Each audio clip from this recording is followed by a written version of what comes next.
Knick of Oh, Time Show. Go check out that show. It's a great show. It's a great show. York, New York, big city of dreams. New York, big city of dreams.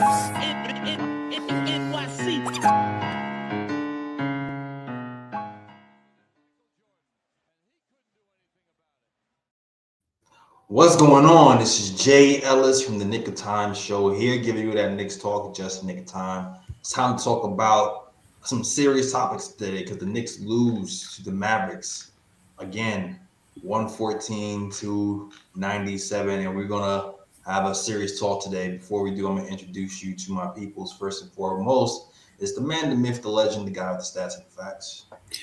Ryan G's in the building. If there's a time to be concerned, now's the time to be concerned. Yeah, and of course, you already know it is the Latin assassin, Bleacher Report contributor, ESPN contributor, Lee Escobedo. Was good, Lee? I hate saying I told you so, but here I am. I gave this bum an F for coaching because I thought he deserved it. And he sure as hell does, and the clock is ticking. Well, here's the thing. I'm not here to defend the grades of whatever, or the rationale of it. I'm just here to talk about the reality of today. And the reality of today is when you're losing to a Dallas Mavericks team who has nothing really to compete for, who's missing most of their players, especially the important ones outside Cooper Flag, and you're finally healthy for the first time in 2 months, you expect that after getting beat by the Pistons, after getting beat by the Hornets, after getting beat by the Golden State Warriors, this team would have some pride and they would show a little bit more fight than what they have in this first half. Now, the Knicks were down by a lot. They were down 30 at one point in the first half, allowing this team to score 75 points in the first half. And this is one of these type of performances that gets a coach fired. And this is also one of these type of performances that gets a GM fired. Because when you go to the finals or the East Conference Finals or whatever, you fire a coach and say, hey, this is the right team.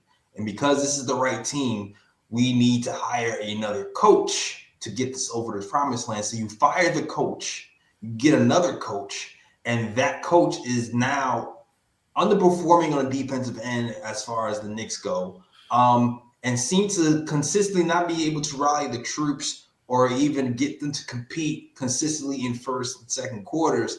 It starts to send off alarm bells. You're at the point now where Leon Rose has to look in the mirror and you're in trouble, because even if you're now looking at Mike Brown and going, I'm justified in firing this coach because he's underperforming, now you're on the chopping block, right? Because you put the team together, you brought this coach here, you had Tom Thibodeau here, you got to a certain point, and now you're saying Tom Thibodeau was the problem, and now we're playing worse when Tom Thibodeau is not in the front office. So now you look crazy. So a game like this puts flags and alarm bells up, and now I feel like if this team wants to stay together, if Mike Brown wants to stay here, I kind of feel like the clock is starting to start with personnel moves, coaching moves, and even GM moves. I feel like the clock is starting just because of the high expectations that was set going into this season, especially with the failed signings of freaking Yabusele and bringing Karl-Anthony Towns here in the first place. So I don't know what you guys have to say about that. If you guys want to respond, go ahead. But that's where I'm at with it. I'm going to let Lee go first because Lee's the one who's really fuming, so I'm going to let him go first. Yeah, I disagree with you, brother. I agree with the monologue. Definitely 100% disagree with the start. I am here to defend my grade. My grade was an F for this bum-ass coach, and I laid out reasons specifically why. Because he is not exceeded in expectations. I said players have tuned him out. I said his rotations are ass. I said he stopped instituting off-ball action, and I said he was hired to be an upgrade, and he hasn't been an upgrade. He's got to the end of the month of January to turn this shit around before I become a complete fire Mike Brown person on the show, on Twitter, in my writing, everywhere. He has gotten to the point where we're no longer even just the same. We have gotten worse. We went from being the 19th, the 13th best defense to now the 19th worst defense. We've gotten worse on defense. We were the 5th best offense under Tom Thibodeau. Yes, we're the 3rd, but after this loss, I wonder if we dropped to the 5th, where now we're actually a drop-off on the offensive side too. For a coach that we were supposed to be the one to get us to the mountaintop, this is where I agree with you. Leon Rose's ass is also on the hot seat.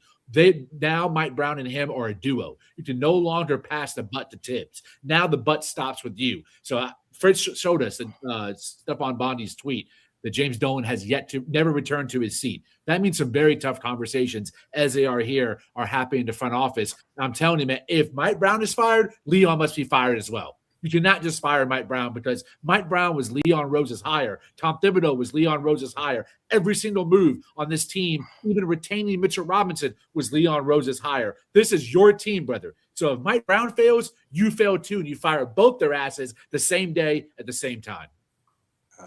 I'm gonna respond to what you just said. Now, here's the thing: it's taking all emotion out of it, thinking logically, right? If you're from January, I can say yes, Mike Brown is an F when it comes to January. When the team has a close to 70% win percentage and gets to the NBA Cup and wins it from the beginning of the season to December, then I can't say he's an F for the entire season. I'm saying he's an F for this month. Now, that F for this month can get you fired because of how far from grace he's fallen. So I'm not disputing or anything you said about exceeding expectations and everything you said about the minutia of how Mike Brown performed. I agree with all of that and then some. But I'm just taking consideration where we were before, why for the first time 5 All-Stars have been nominated for the Knicks. 5 All-Stars have been nominated for the Knicks because of how well we were playing before January. And I'm not discounting that for the grade. So, like, yes, he's been an F for January, but I feel like he was like a B before that. B+ if you're being gracious. So it's like, and doesn't mean he's not going to get fired. And it doesn't mean that he hasn't fell so hard that he can't get fired if he keeps going his trajectory. I am just looking at the entire season and not just January. I am too. I think the fact that it can't be sustained shows that it was a failure or a mirage to begin with, meaning it wasn't real because it can't be sustained. And not only has it not been sustained, it's fallen off to the opposite end of the spectrum. I graded Jalen Brunson's defense to start the season a B. Now I would say it's an F. And overall, I would say it's an F because it went right back to what it really is. It revealed itself after a longer sample size instead of a short-term spark out of nowhere, which was really an anomaly, what we were in the beginning through December and November. So to me, I think overall, and the fact that we've gotten so bad at everything that made us good. I listed everything, the off-ball action, Jalen Brunson being off-ball, Mikal Bridges running the offense, Karl-Anthony Towns being used as a hub, the backdoor cutting consistently by Hart, Mikal Bridges, all those things. That is all on coaching and schematics, and it's all falling apart. So I looked at the beginning not as an equal to the end. I looked at the beginning as a mirage, and the end is a reality. I think of it as like if you're going to school and you get a C+ for the first half, and an F for the second half, your average is not an F. Your average is then a D.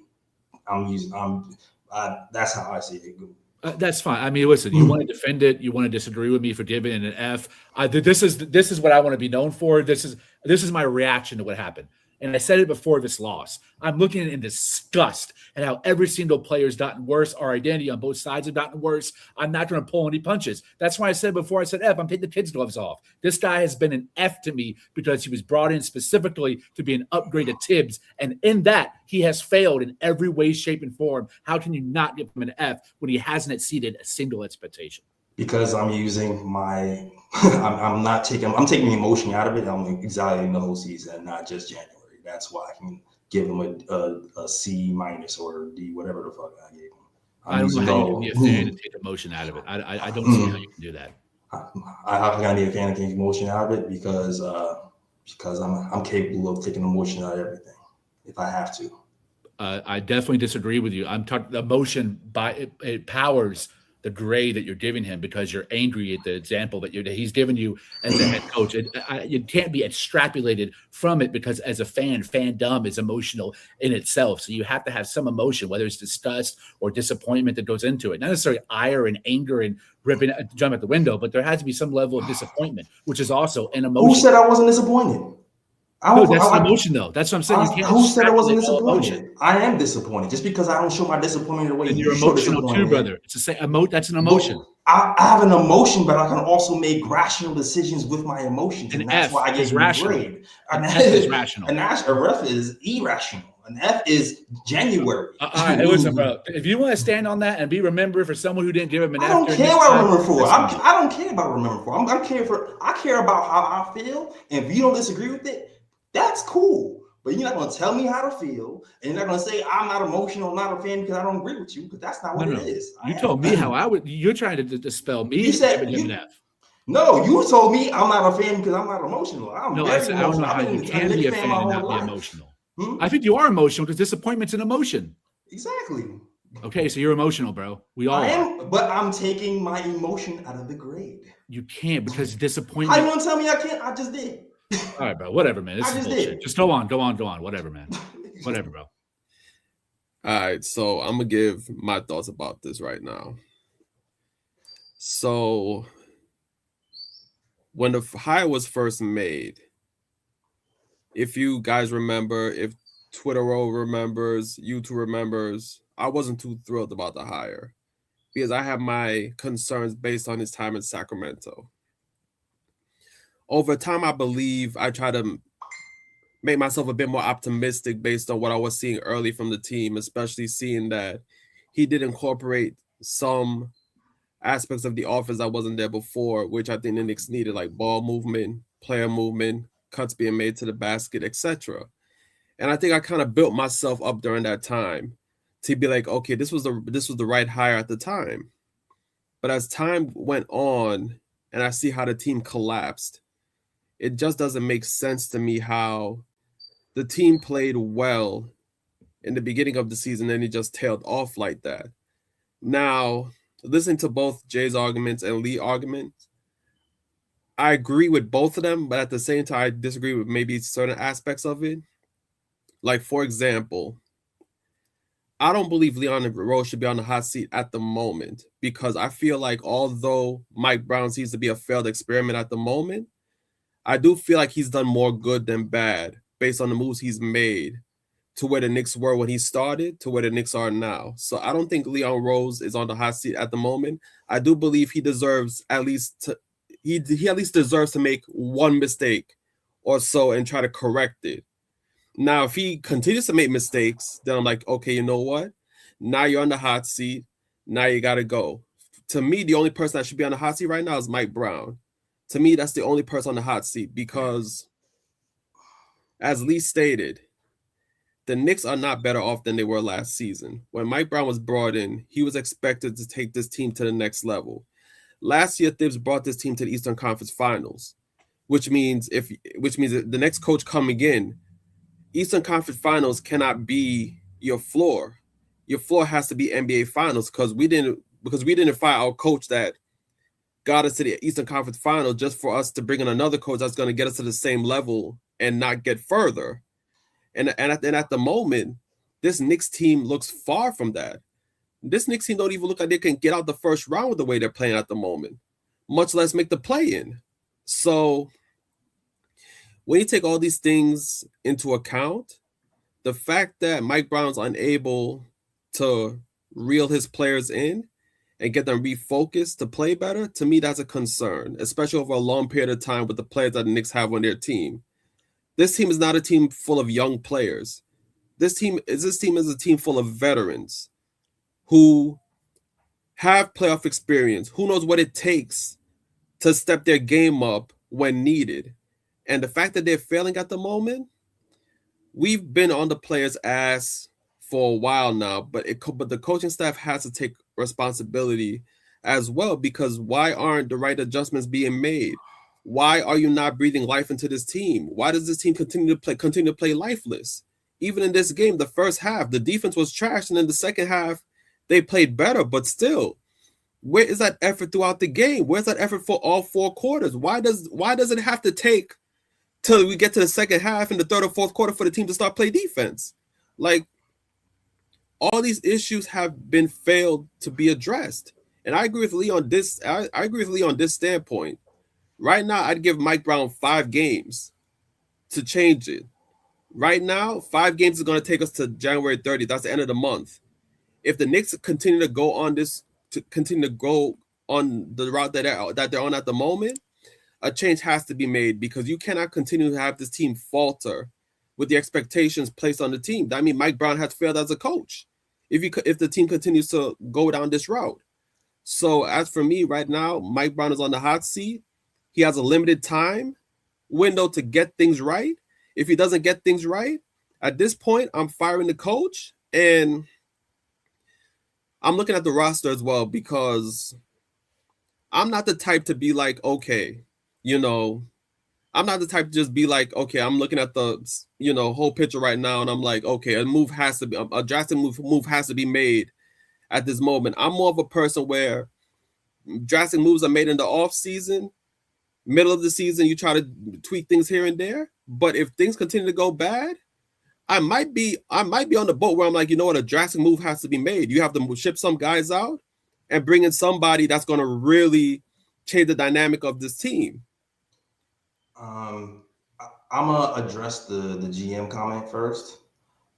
And here's what I'll say about the GM stuff. Even though if you feel like Leon Rose has done a great job so far, remember when Isaiah Thomas was the coach and he put the team together and he was talking and he was just like, hey, this team is great. The coaches just aren't doing the good job. Like, he hired 2 different coaches, right? He hired Lenny Wilkins and Larry Brown. After both of those coaches couldn't get the team right, then the front office looked at him as like, well, you put this team together. You're saying the team isn't right, and the coach is wrong. Now you go coach this team. And once he went there and tried to coach the team, it didn't work. Then he got fired. You know what I'm saying? So when you have 2 coaches in line and they don't work with 2 different coaches, even if you feel like he did a lot of things right to get Knicks back on track, I think at that point, that's when the front office is going to start to look at you and going, even if you're not going to get fired right away, you might have like 1 more coach before you get moved.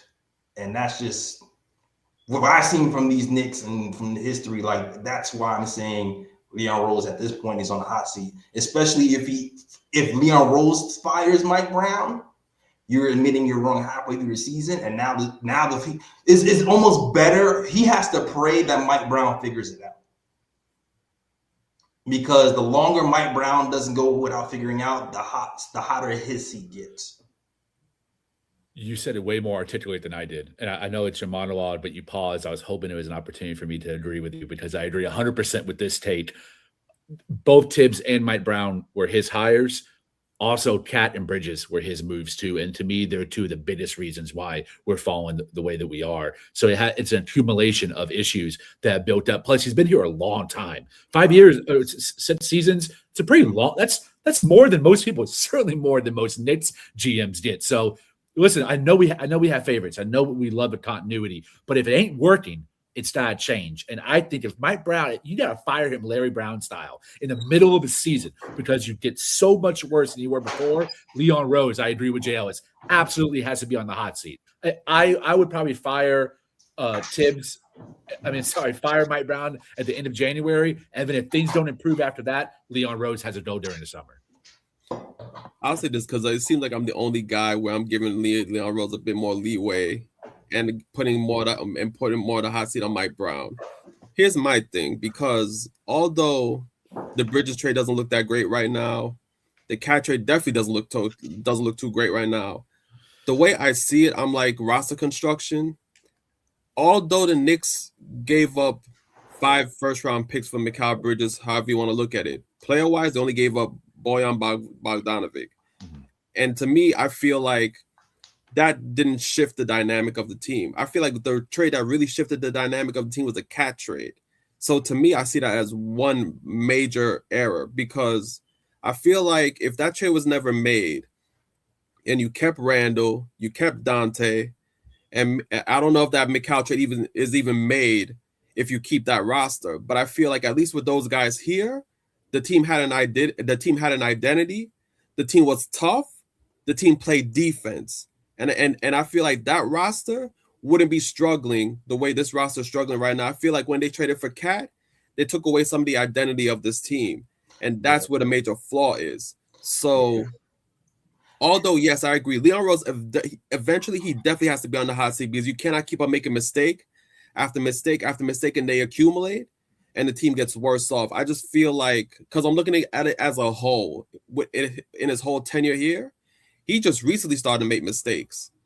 Majority of the moves he made in the beginning of his tenure, for the most part, he hit it on the nail on the head. So I would at least give him a chance to rectify his mistake first. If I see that he makes another mistake, then I'm like, okay, now it's time that, we may have to replace you. But I feel like his track record at least gives him another chance to at least rectify the mistake you made with the coaching hire and the Cat trade. Here's what I'll say about that too.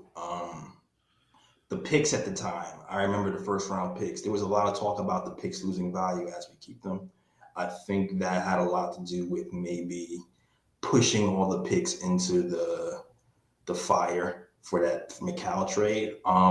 Also, something about the Devo trade, man. Like, we got Mikal here thinking he was going to be like a good point of attack defender and a guy who can kind of take over the offense at times when Jalen Brunson doesn't have it. He hasn't been a good point of attack defender full time. He's actually more of an off-ball defender than a point of attack defender.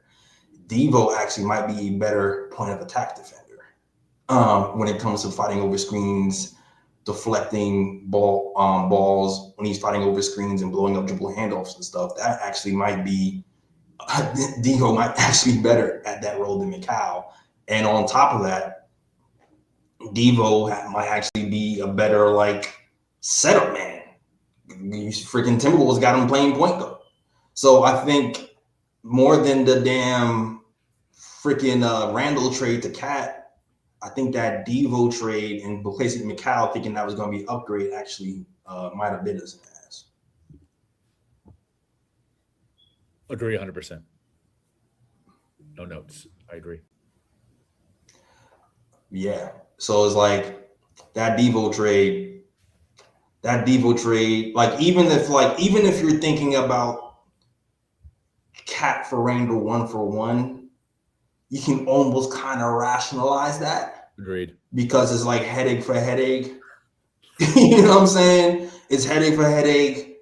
You used to get a stretch 5, you open up the court a little bit more, but it's I think involving Devo might have messed up the trade, might have lost us the trade, if anything.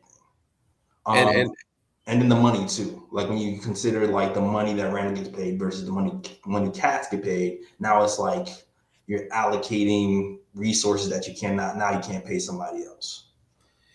Yeah, and here's my thing, because I'm looking at Fritz in the chat, and Fritz wants to join our conversation. And okay, I understand that Randall couldn't stay, but I wonder if Fritz can go back in time for us and look at our contracts and see if there was another way we could have facilitated that Cat trade and keep Dante here. I know with trades, it depends on what the team wants and things of that nature. So maybe if the Knicks facilitate that trade another way, maybe they would have to give up Dante anyway, because that's who the Wolves wanted. And the Knicks knew that they couldn't keep Randall and bring Cat here. But I just wonder if there were other ways that the Knicks could have facilitated this trade, or if there was a way that they could have kept the pieces together and maybe try to search for a trade down the line that more suited this team. I don't know. I'm just throwing ideas out there, but at the end of the day, based on what I'm seeing now, it's like if it looks like long term, the Knicks really traded away their identity when they made that trade. Also agree with you. I think that Gerson Rosas definitely has to hold some accountability. He was the one who drafted Cat. Once we got him, it became his primary goal to get Cat back on this team, and I think that was a mistake. I don't think trading Randall was a mistake. I think Randall did need to go. I agree with Fritz on that he reached his ceiling with this team and we needed to move past him. But I think we should, once iHeart was gone, then we made the Cat trade. I think it was a dumb idea to get rid of the two toughest guys on the team in iHeart and Dante. Funny too, they're both white guys. It's like, what the fuck? Yeah, that almost never happens. Just for context, we couldn't keep iHeart.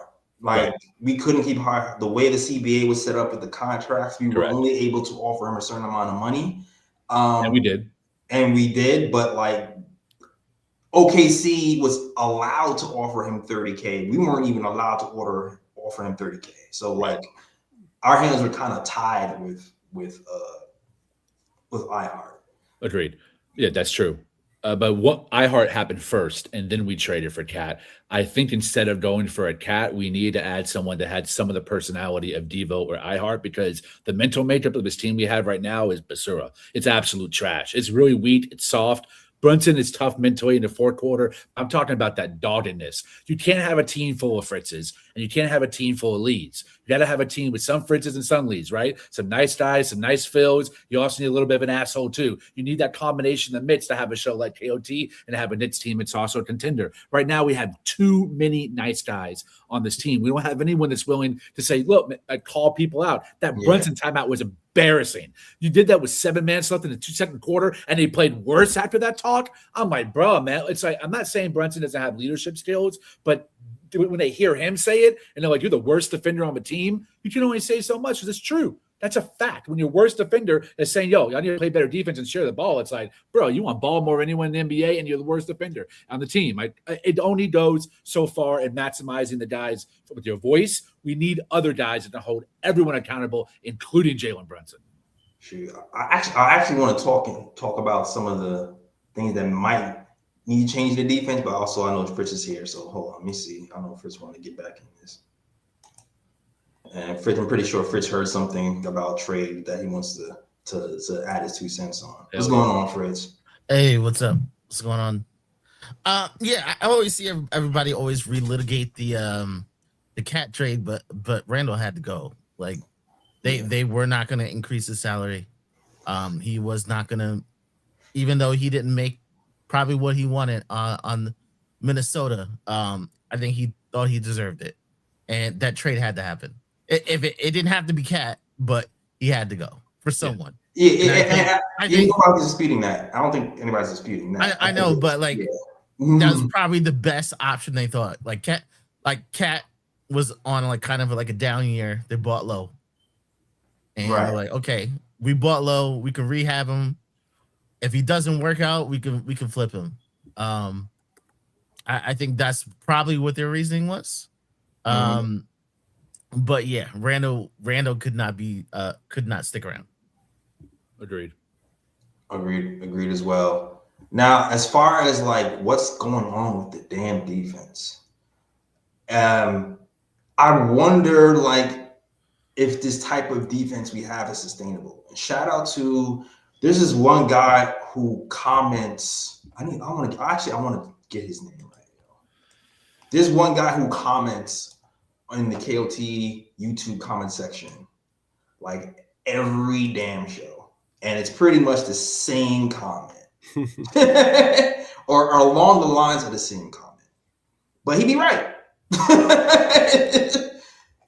He'd be right. And let me see if I want to find his name, because I want to give, is it Z Diddy 3710? Shout out to Z Diddy 3710. When he talks about the defense, and I actually mentioned this last year, but not much this year, switching defenses, especially when it involves Cat.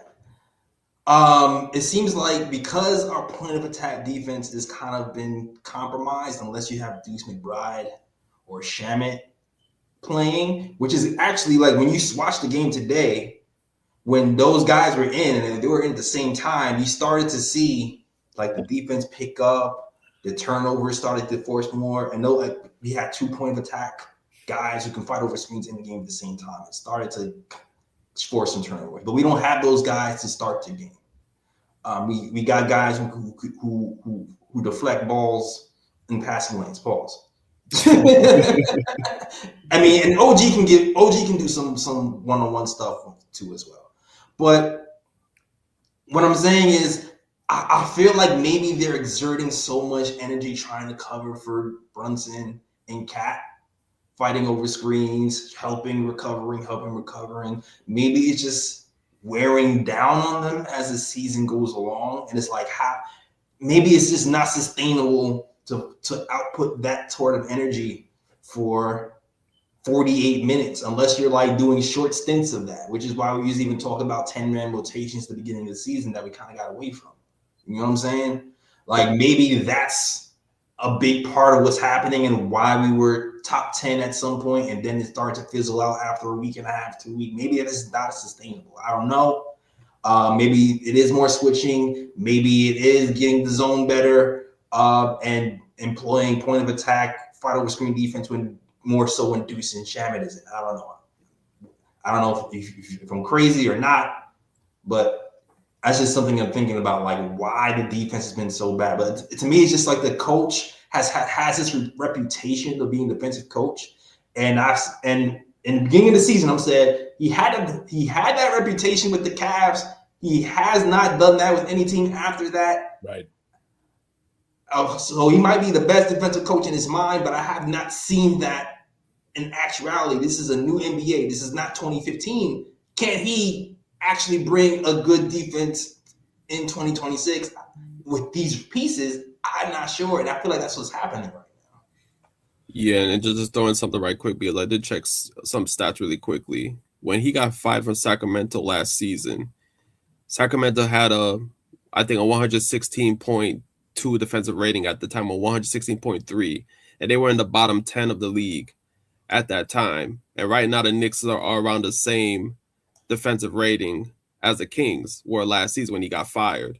So he has a reputation of a defensive coach, but as of late, he hasn't been showing that the defense that he coaches is elite. Yeah, go ahead. One thing that I'm not sure if it's just in my head, but they look a step slow. Like, and for a team that doesn't have old players, I'm just wondering, is it just a bad combination players that we just look so slow? Not only on offense, we look slow on defense. I'm just not. I'm not sure if. I don't know. It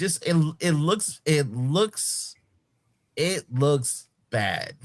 Like I'm not sure what it is. I'm not sure if it's all the coach's fault. Like they look slow. They look physically slow. Bridges and OG have to be tired of cleaning up everybody's mess too. I feel like maybe they might stop trying as hard as they were as well, because both Bridges and OG have not looked the same as they were in December around the cup time. They both, I don't want to say taking a step back. I think they just have kind of checked out a little bit, which then points to the coach. First of all, we're talking about a guy this is his fourth month on the job, and he's already like maybe losing some players. Whoa, like that's a massive red flag. It's also important to note Mike Brown got fired in his second season in Sacramento.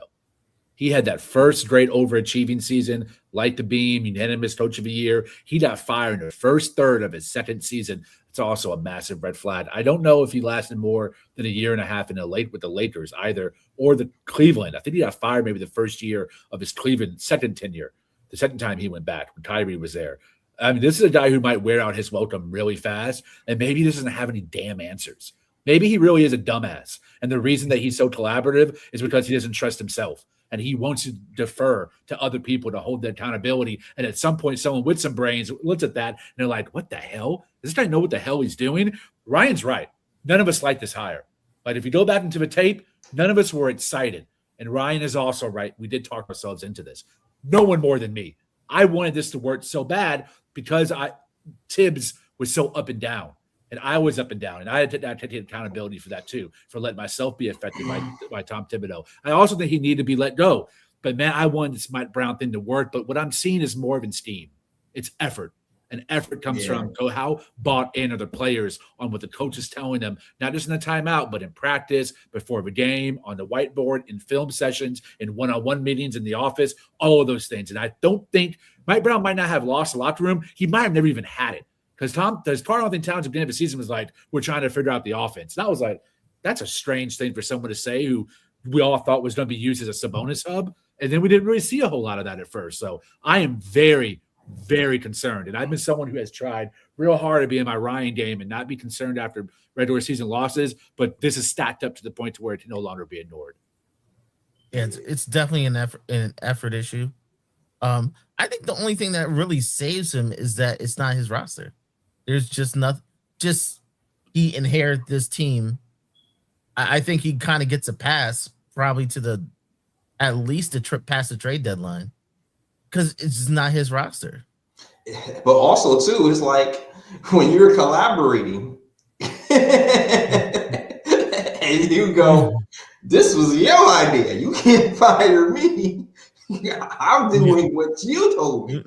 That also buys him some time. Because it's like, I didn't want to play such and such minutes. I didn't want to. That's just your idea. If you're watching, Mike, here's your loophole. That is your idea. So, because I'm having a flashback of Tom Thibodeau playing Cam Reddish. He did not want to play that man. And when his ass is on the hot seat, guess the first person who was benched? Cam Reddish. So if his seat is as hot as we think he is, I can see all that collaboration stuff going out the window. Yeah. Because he's like, wait, you about to fire me? All right, hold up. Don't tell me nothing. All right. This is my defense. This is my offense. I'm getting fired. I'm getting fired on my own terms. Let me cook. Get out the kitchen. Karl-Anthony Towns, you sitting down. We played Mitch 40 minutes. You know what I'm saying? Josh Hart, you're like all this seesaw in and out play. Now we playing 10 guys because you guys look tired. Like, I feel like if there's any time for him to freaking go all balls to the wall, whatever you think is right, do it. It might be freaking right now. And you're right, Lee and Ryan G. He's on the clock. He has a few games to do this before I feel like the heat gets really real. Yeah. And I think the funny thing about it too is that after this bench Cam Reddish, I think the Knicks went 8-0 in the next 8 games. They won the next 8 games after that bench. So it's like Thibs is like, you know what? F it, like you gonna put me on the hot seat. I'm gonna do what I want to do. I'm gonna do what I need to do. And what he did, he got the Knicks back on track after he benched Cam Reddish, and eventually Cam Reddish was traded. Got an extension and all that. Mm-hmm. I'm getting some nasty PTSD in real time because the last time we fired a coach in the middle of a season of their first year was Phil Jackson in the worst season of my Knicks fandom. Like that is a like you're about to be in a laughing stock. Like that's when Knicks for Klitz returns. Is when you fire your head coach a third into the season or a little bit the halfway mark. That is effing embarrassing. It's really embarrassing on Leon. Now the Leon narrative changes completely. Whether he's fired or not, you have to start looking at him with a more critical eye. God, I want this to turn around, but I have to be honest with you guys. I don't think Mike Brown is it. I do not. Yeah, I really think fans need to cheer for this team because I think there's a lot of people say, hey, the Knicks will make changes to save the season. No. I think if the Knicks had to make changes, they would probably take a step back before they take a step forward. So I don't. So don't think, hey, we're just gonna do something desperate and we're gonna be back on top. You may take a step back instead of taking a step forward. That's the other thing about the situation too. It's like we can't make any big moves right now without saying we're just blowing the season up because the way the cap is set up and things of that nature. Like we can't just we trade a team and then nope, We've officially punted the season if we do that. So if there's any other thing that can probably save Mike Brown's ass is also who the hell is going to coach after Mike Brown? Who's second in command here? Oh, great question. Yeah. None of them deserve it. Yeah. Yeah. So like career assistants, all of them. All of them. So like it's in everybody's best interest to make this work. When Tom Thibodeau was here, oh man, remember they had Kenny Payne, they had a bunch of guys who was like, if Tom Thibodeau's fired, we're fine. And then one by one they start to leave. Woody. Yeah. That is not the situation right now. Yeah, we gonna hire Mo Cheeks to take over, and the Knicks gonna become Mo Cheeks after that. Yo.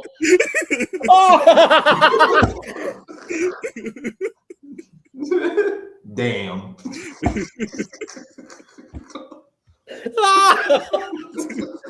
Oh, that's Hall of Fame.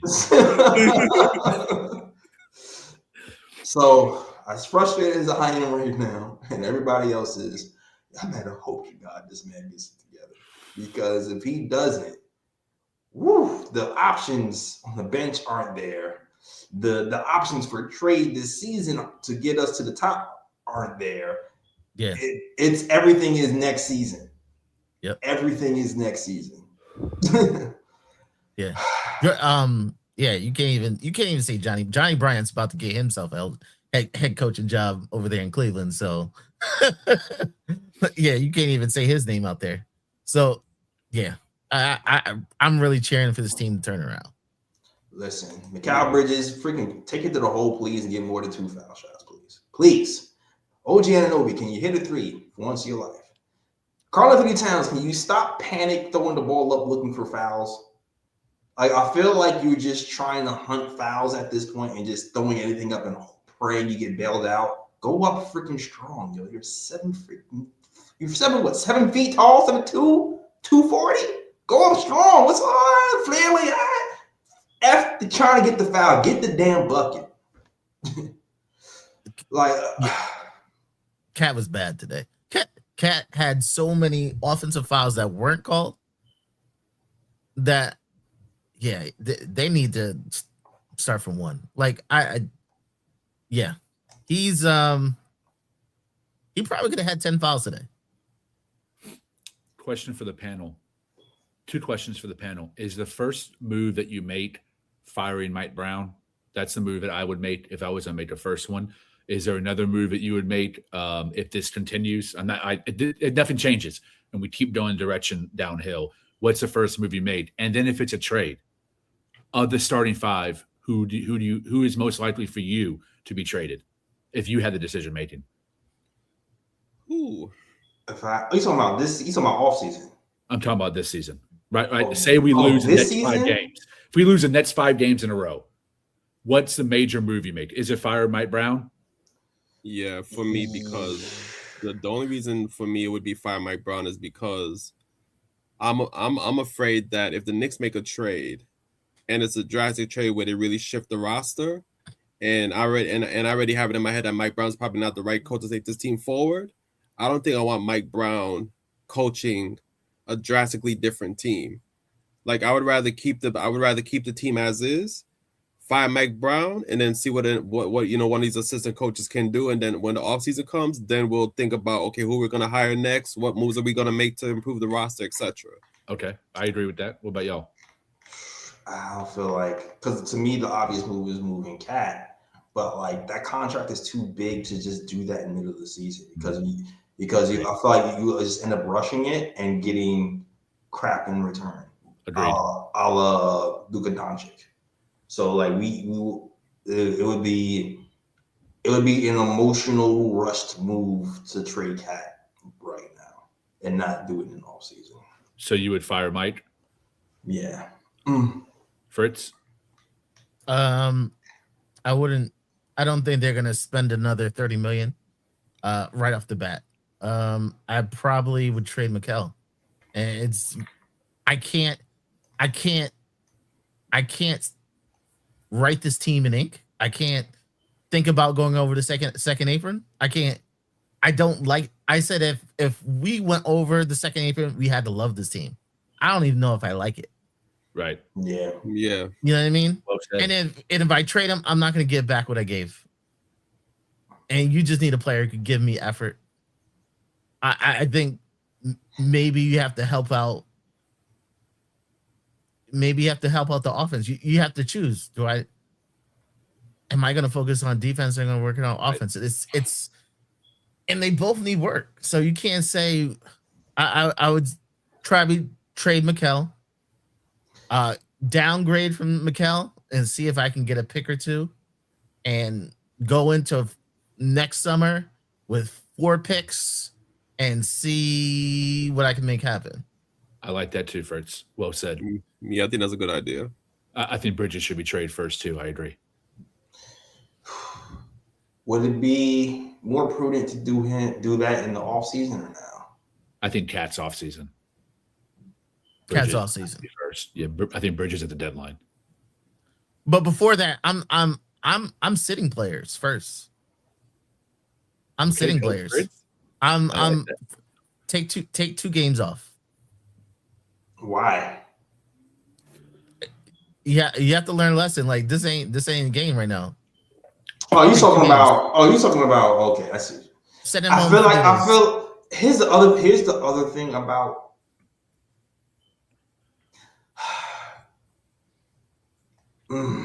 Here's the other thing about. We don't have our pick next year. We do this year.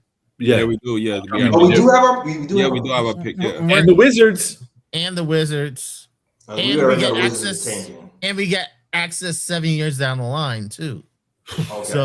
So we get access to 2 picks. Oh, oof. And swaps. Yeah. Interesting.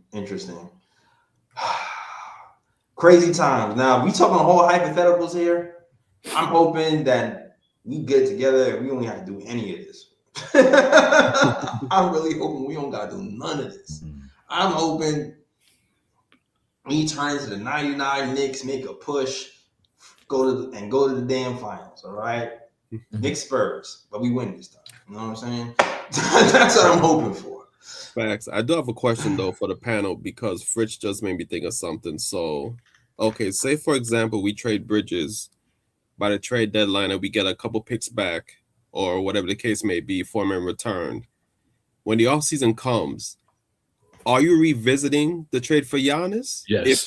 If he stays with the Bucks? Hell, or are you considering another option? Yeah. To help this team out.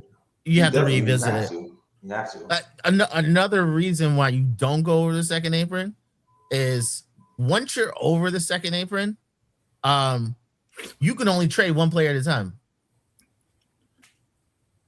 Like you can't group players together unless you end up under the second apron.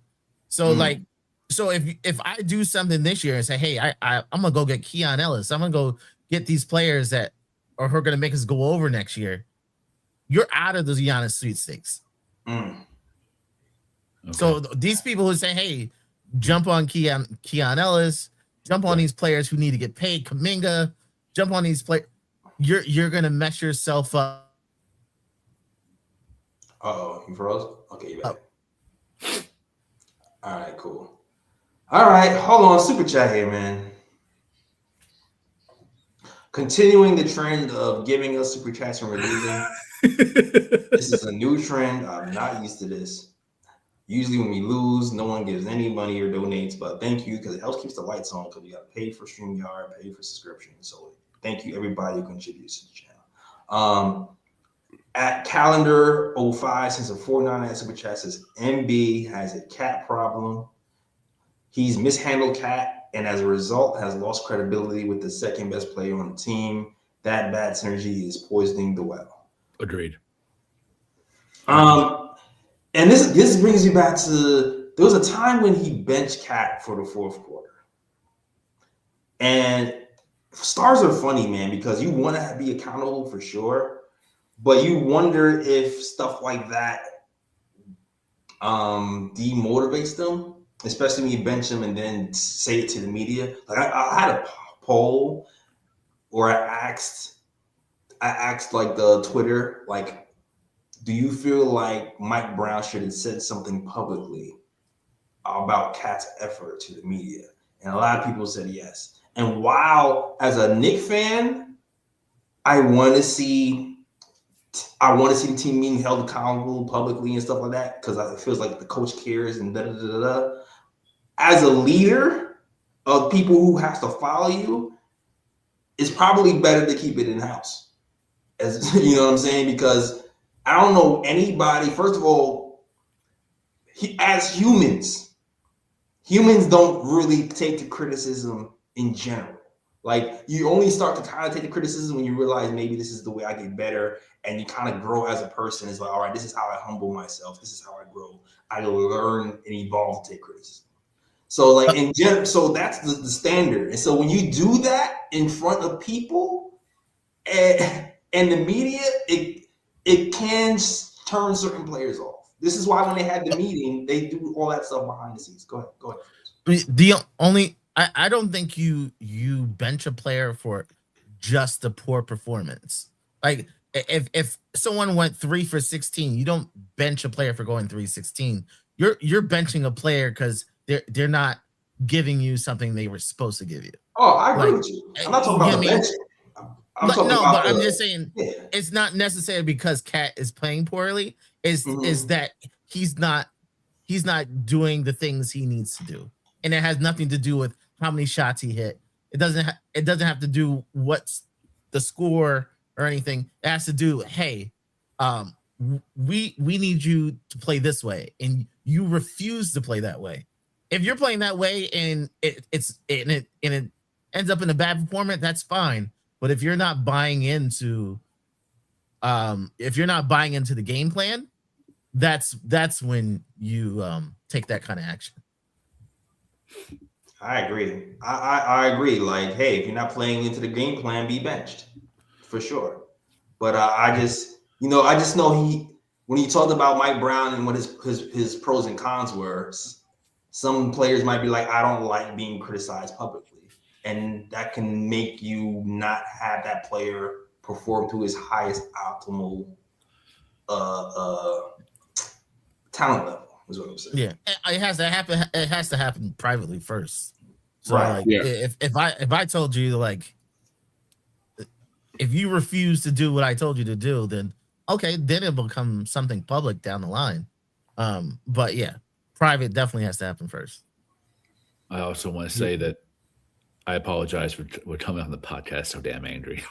I'm pissed. I'm pissed, and as Jay and I were getting into it, I was like, I don't want to argue with him. I really want to argue with Mike Brown, but this is who we have. This nothing's personal too. I want to reiterate to the chat that don't ever interpret anything as like a rift or beef between me and anyone that I debate with. But specifically, I do want to apologize to Jay for coming on so strong and so angry. I am angry, but I apologize for projecting it onto. Dog, it's cool. I'm not even thinking about that, bro. It's okay. I just wanted to say that because I've had time to sit here and think that I'm like, I wish I would have directed my anger in a different way instead of being confrontational about my opinion on the team.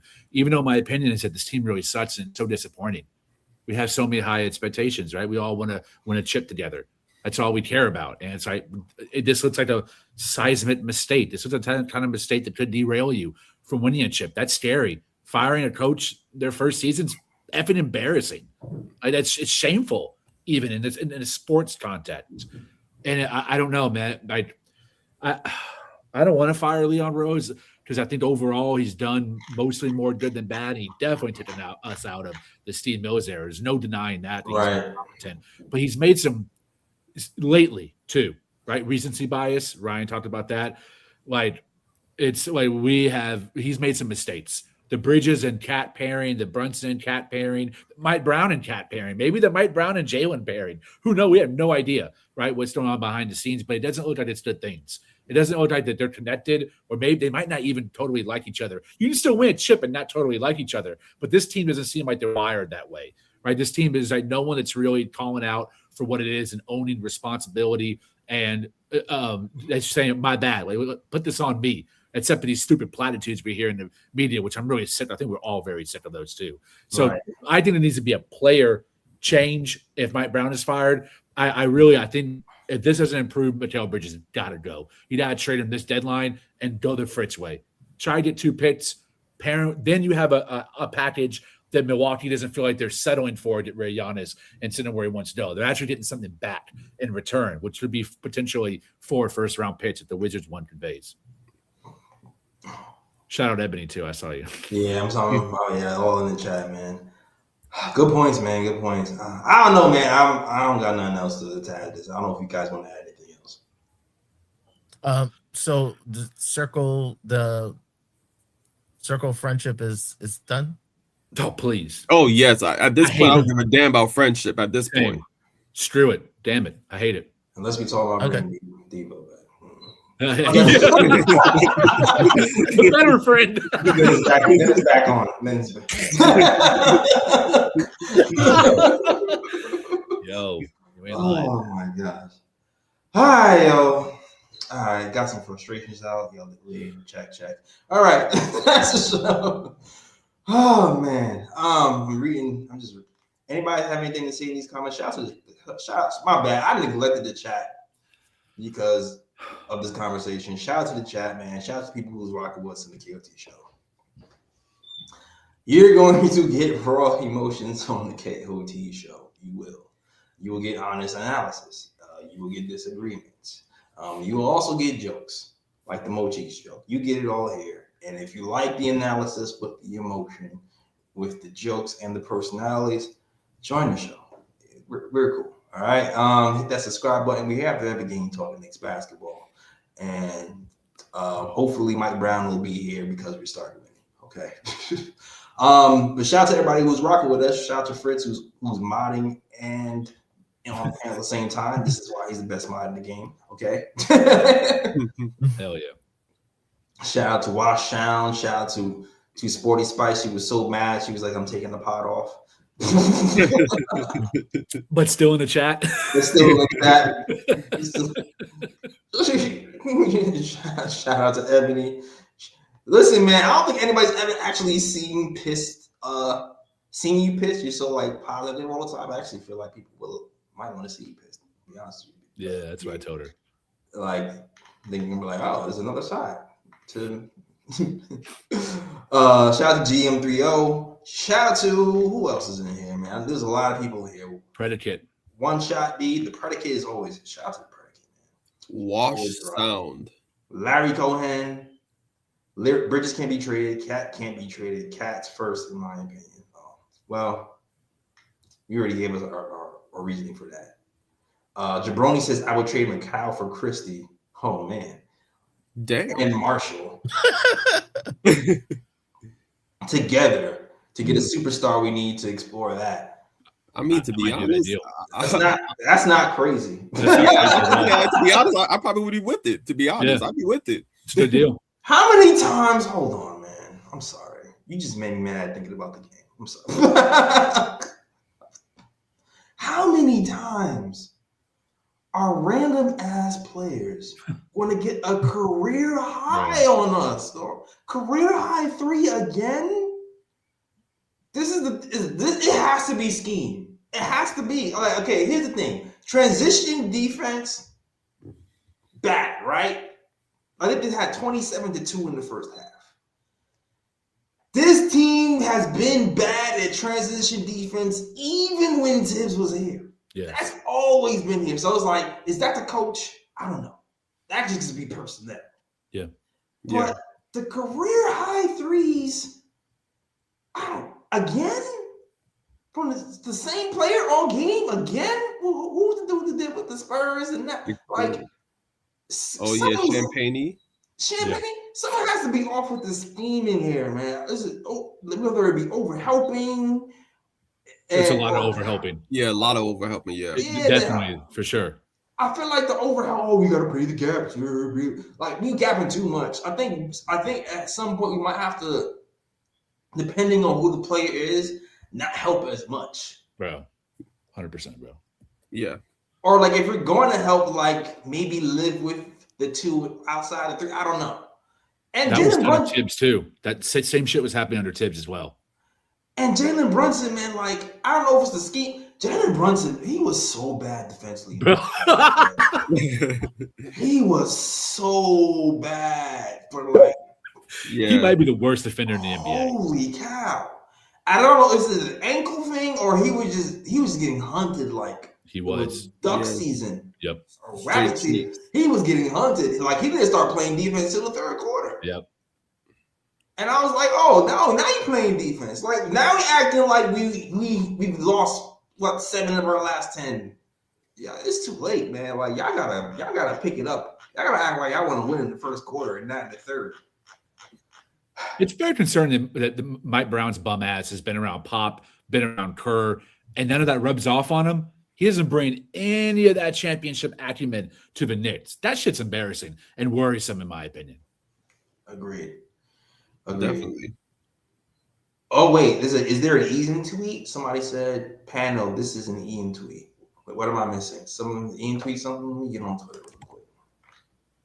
Did Ian tweet something? Ian said we all need to do some soul searching.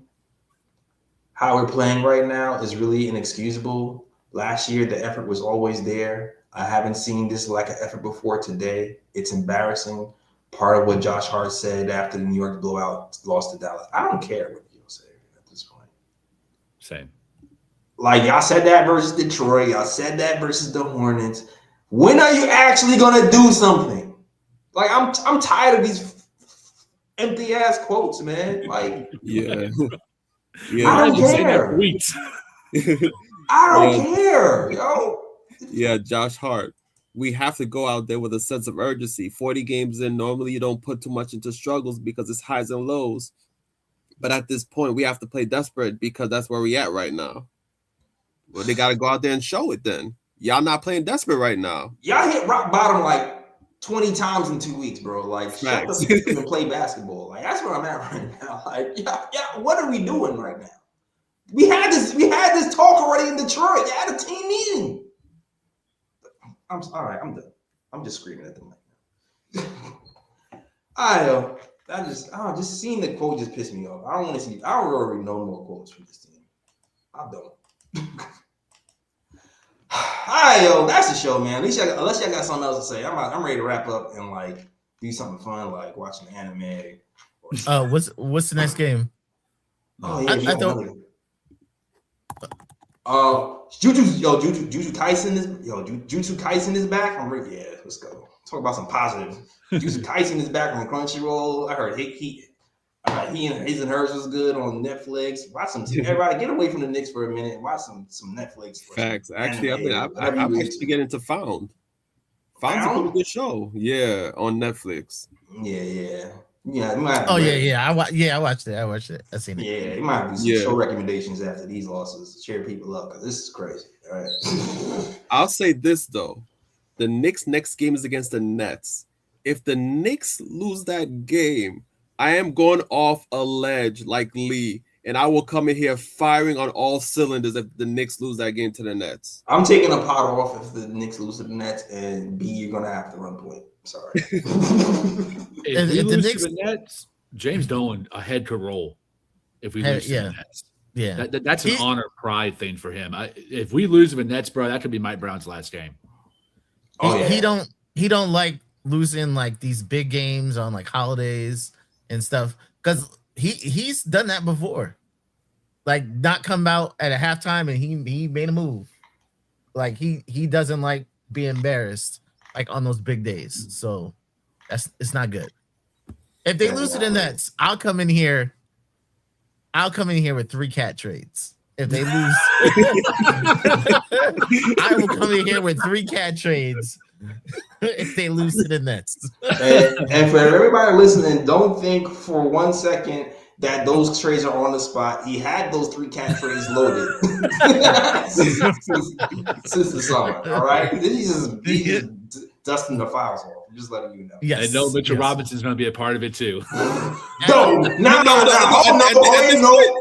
this point, Mitchell's the only positive. No. He's the only positive at this point. The only positive. Man, he balled out to the he's the only one.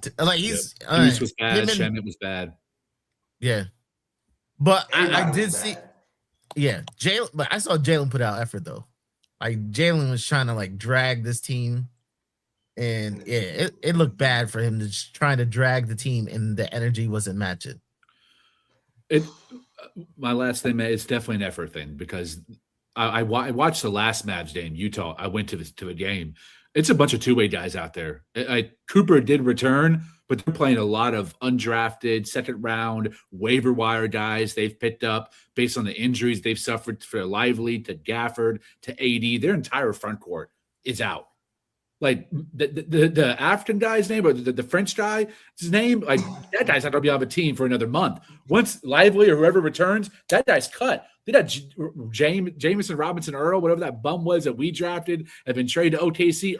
That guy's on the team playing. Like Nemhard, he's a second-round pick, starting at point guard. Brandon Williams, that dude was on a two-way, and that his contract turned into a full deal. Like, this is embarrassing. The team we lost to is embarrassing. Their best player is a rookie. Yes, he's a first-round pick. He's a rookie. Najee Marshall is a trade target for us that we were shopping Yabusele for. Come on, man. This is a really, really bad loss against a really, really bad roster.